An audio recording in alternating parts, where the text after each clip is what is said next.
Hey everyone, welcome to another G News update. Well, this morning, Thursday, the 21st of August, we're just sitting down here at Enclosure Bay on Waiheke Island, and this little lagoon here is quite a picturesque little place. Probably most of you may know it from footage of a couple of children swimming out here in the channel here, and footage of their parents watching while an orca swam in past their children and then back out again into the Hauriki Gulf. But for me, this is a place where I used to come fishing around these rocks every now and then, and I mostly remember there being some very large mooching snapper in the kelp back then. We couldn't catch them, of course, but they were there and we could see them from the rocks. So Enclosure Bay, it's a natural little lagoon here. Today there was a panel on TVNZ Breakfast which featured Kieran McNulty and Christopher Bishop. Christopher Bishop was talking about teachers and how teachers will be annoying parents, and he was trying to divide the nation again between parents and teachers. So this division and fracturing of New Zealand society by the National Party is a tactic, a strategy that they use to try and win arguments with some on this hand we're doing this, on that hand these are the bad people here. So kind of tactics. So we saw Kieran actually point out that what Judith Collins has really been trying to do recently is set up additional barriers to prevent people in the public service from being able to go on strike. So the basic line that people like Bishop are trying to deceive us with is saying things like, well, we believe in striking, you know, in the same way we believe in pay equity, but we'll just make it a lot more difficult and a lot more inaccessible for any worker to actually be legally allowed to go on strike. So this is about putting additional barriers in the way of public servants who are being ripped off and given consecutive, real terms pay cuts by neoliberal governments like the National and ACT Party, and making those people go backwards and then preventing them in the law with these additional barriers from being able to go on strike, while at the same time saying, we believe that it's a fundamental thing that workers should be able to go on strike. This is part of our labour laws, la la la la la, as if they're the good guys. So Kieran was really good at exposing what was really going on TVNZ Breakfast this morning, and Bishop was just sitting there looking like a startled owl, you know, because when they call him out, his face just goes like, kind of like a collapsed pavlova, you know, it's just like, holy shit, I don't know, you know, and that's really funny to watch. So the additional barriers that Judith Collins is trying to set up with the rest of the National Party here, and to try and spin it as, you know, a better environment for negotiations, so that we don't go to strike so often. Those are barriers, basically, trying to hold down people, hold them down, make them poor, you know, kind of basically deteriorate our public services so that no one will want to be a nurse and no one will want to be a teacher because it'll be non-competitive. Bishop also explained that there's this kind of table where if you're a teacher, every year you get a kind of a step of pay increase, maybe between 4 and 7%, but that's just static and it doesn't take into account inflation, which is 2.7% at the moment. And according to the Reserve Bank, it's going to hit 3% in the next quarter, the September quarter, which we're already in right now. So essentially the National Party are trying to steal money out of the back pockets of teachers and steal money out of the back pockets of nurses. And nurses are like, well, we're more worried about hospital safety and the lack of safety for everybody, including staff in all of our hospitals, as we underfund public health, because we don't, you know, look at inflation. And if you add inflation up over the last few years, what kind of number do you get? If inflation was running at around about 3 or 4% in 2021 and rising up to something like 7% in 2022, and then staying around 5% in 2023, and then declining slowly from around about 4% down to 3% in 2025, you add all that up and you get something like 4 plus 6 plus 7 plus 3, whatever it is. But you add all that up and it's near 20%, isn't it? It's like 20% inflation over the last few years. But you won't see someone like Chris Bishop arguing about 20% inflation against his 14% pay increases for teachers. So, you know, the gap there's about 6%, where teachers have fallen behind inflation over the last 3 or 4 years. And you won't hear Davey Boy Seymour talking about the price of inflation and how that's affected the overall bill for education and the overall bill for health.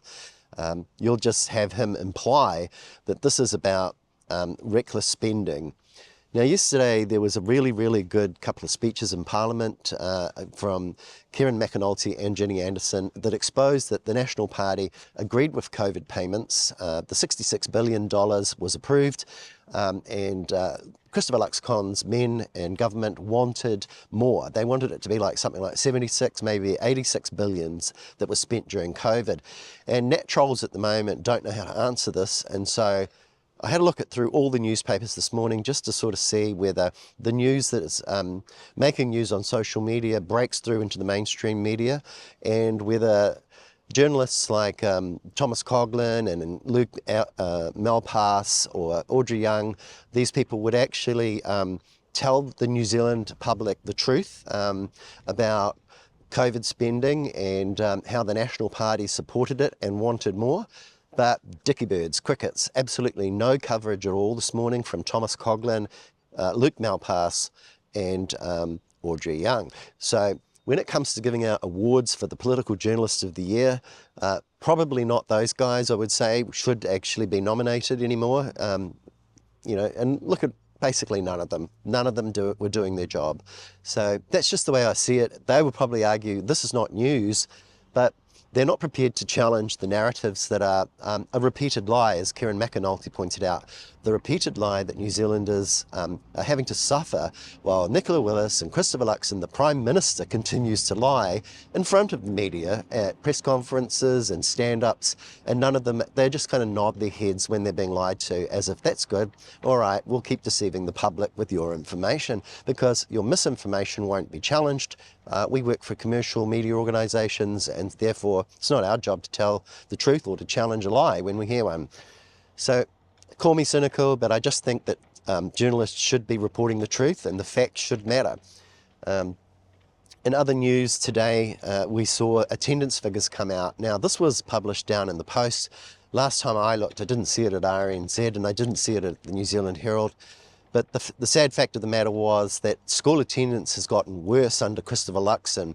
Now, remember, this was one of the things that he said he got into politics for, because he was shocked out of his brain that only something like 60 or 70% of children were attending school 90% of the time, which is the standard that has been set for what regular attendance at school is. So the Term 2 figures for attendance under Davey Boy and Christopher Luxon came in at 58.3%, something like that, 58% anyway, which is worse than the school attendance was during COVID in 2020. So basically, after all their talk and all their promises that they were going to fix school attendance, and the government were slack and Labor didn't know what they were doing, and Labor with this and Labor with that, and they were the masters of the economy and they knew what to do about education and they would get us all back on track. Well, the outcomes are worse, aren't they? The outcomes are just worse. Why is everything, whether it's health, education, housing, and now school attendance, why is school attendance worse under David Seymour? Why can't he fix this? It's his job. This is a fail. This is like school lunches, scalding children, or being imported from Australia, or not being particularly efficient because everyone throws it out. The waste is just enormous, isn't it? So this is where neoliberal efficiency and ideas of saving a buck and being efficient go wrong, because in the real world people like delicious food, and there are many reasons why people don't attend school. Sometimes in winter it's because mum's sick, you know. Sometimes it's because your parents can no longer afford, under all of these circumstances, to pay for the school bus fare, or the bus has been cancelled by Erica's crowd, and that's happened around the country, as we've seen, that there's no longer an option for children in some rural areas to get to school. So this is what the national government have been doing and thinking they can get away with it. In other news that's just sort of really around the traps. You probably might watch BHN. I saw Emily did a good coverage on some of the things that Michael Cullen thought and said. Michael Cullen was in favour of a capital gains tax. This is something that's relevant because Nicola Willis was trying to lecture everybody about how they need to do an economics course, and perhaps Labor need to remember Michael Cullen. Anyway, Michael Cullen was in favour of a capital gains tax. He did say that the cost benefits are not really there. It takes a long time to make money, but we're an outlier and it's a fairness problem, isn't it, really, for New Zealand? The entire plan to get the economy going again is really about propping up the housing market again, and this is something that all those that follow Bernard Hickey will be well aware of. Bernard Hickey has for years and years and decades even been telling us that the economy in New Zealand is really a housing market with some bits and pieces tacked on. And the plan at the moment by the government is to try and stimulate housing, selling houses to each other. And around the edges, we talk about how we're going for growth, we're trying to get FTAs, but the FTAs so far have been bipartisan. You know, it takes both sides to really, it takes a long time. So if it's in India, we were already talking to India decades ago, we're talking to them again, but we don't have an FTA. When it came to the Gulf Cooperation Agreement that Christopher Luxon boasts about, that was set up by the Labor Party just before the 2023 election. All the groundwork was done. The election happened, and then Todd came in and signed a document, and Christopher Luxon said, look at that great Todd Trade Macleay. And there was a lot of cheering from Audrey Young and other people at the New Zealand Herald, but it was all misplaced because it was stealing credit, really. So back to housing. Basically, just getting that housing market is not working, and everyone can see it's not working because even with the OCR going down just a little bit, the people in the National Party aren't seeing people investing in going out and buying businesses or spending in restaurants or staying in hotels. Instead, what people are doing is saving their money. And Bernard showed us a number of graphs earlier in the week that showed that savings are going up and up and up and up. And people are just keeping the money in the bank and putting them into short-term investments. With the interest rates where they currently are, it's still worth just making money by leaving your money in the bank and saving it. And New Zealanders haven't flipped over to the point where they're starting to buy and sell houses.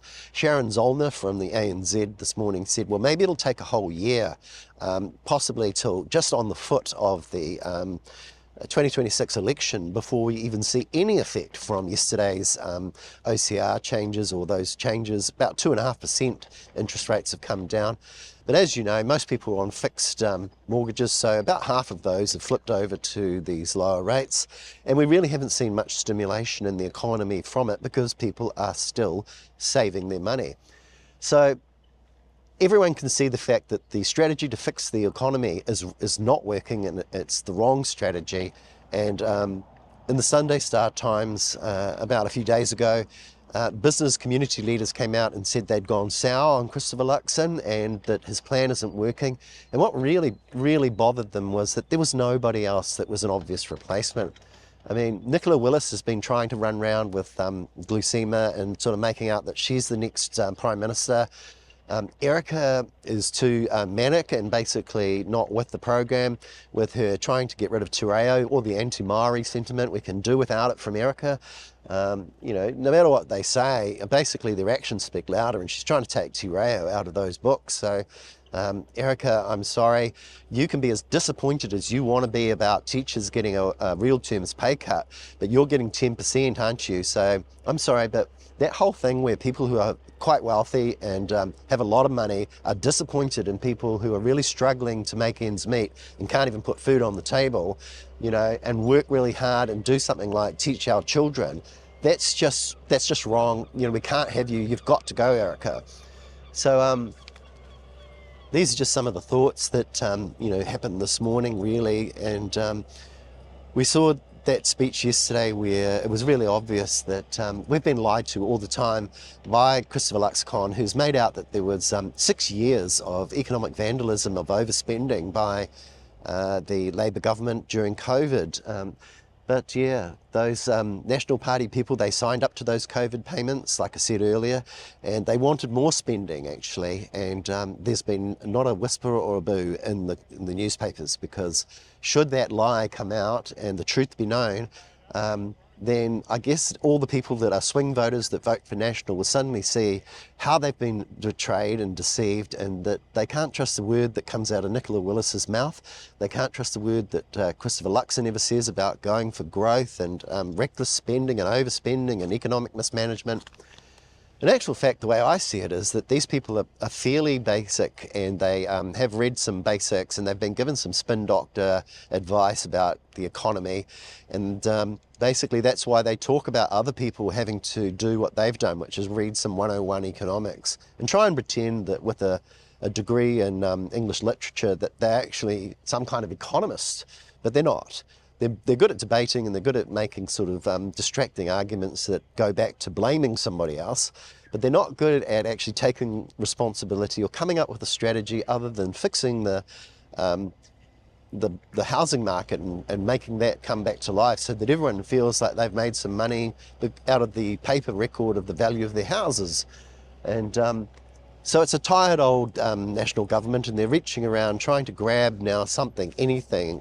Come on, Labor, come out with a policy so that we can ask you how you're going to pay for it, and we'll dredge up some old Sir John, show me the money type tactics, and we'll get our media on our side, the ones that don't tell the truth, that are aligned with us, that want to keep their jobs and get a pay rise from the executives and the people on the board. So it all might sound a bit cynical, but I think that's really the guts of how it really actually is. And I don't mean to be exaggerating anything here. I'm just telling you how I see it. And I think that's the fact of the matter. There was probably some other stories out there at the moment in the news today. The Israelis are just outside Gaza City. They're all ready to attack. Our government is still doing nothing about that developing, genocide really that's going on there, as they sit on their hands and are basically complicit in not doing anything about this. And we haven't seen any movement or anything done by this government when it comes to Palestinian statehood, as we sit around and wait for September as people are starving to death. And it's basically quite a poor government. We really need to get rid of them. And yesterday we saw some really fired up speeches that inspired people when they saw it, and they see the leaders, they see the quality of the incoming government, the Labour, Green and Te Pāti Māori government that's going to come in 2026. And what we're hoping for is some kind of transformational change.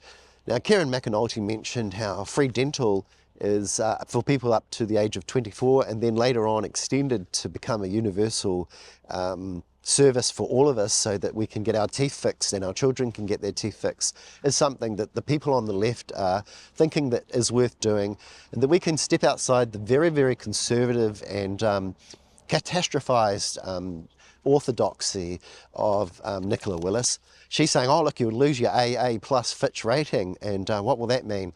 Well, basically before Grant Robertson did such a fine job, we were on AA, so if a ratings go down again, we'll be back to where we were in 2022, which wasn't all that bad. It's still AA. So these are empty threats by Nicola Willis. She's trying to scaremonger everybody about debt. She's got some very, very conservative people that have been appointed by the National Party into Treasury that have stacked the decks and are all telling her story, which is a very neoliberal one. But it doesn't add up. It's not the truth. We need to actually look after our teeth. We need to look after our hospitals and our health. We need to pay our teachers properly. We need to look after each other.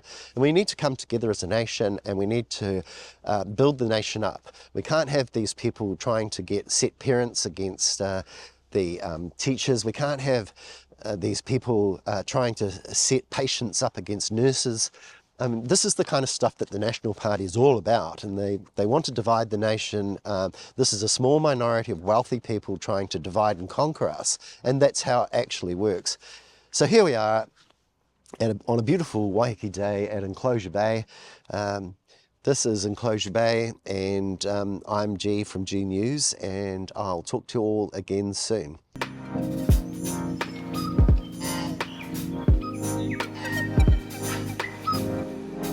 Welcome to G News, the good news.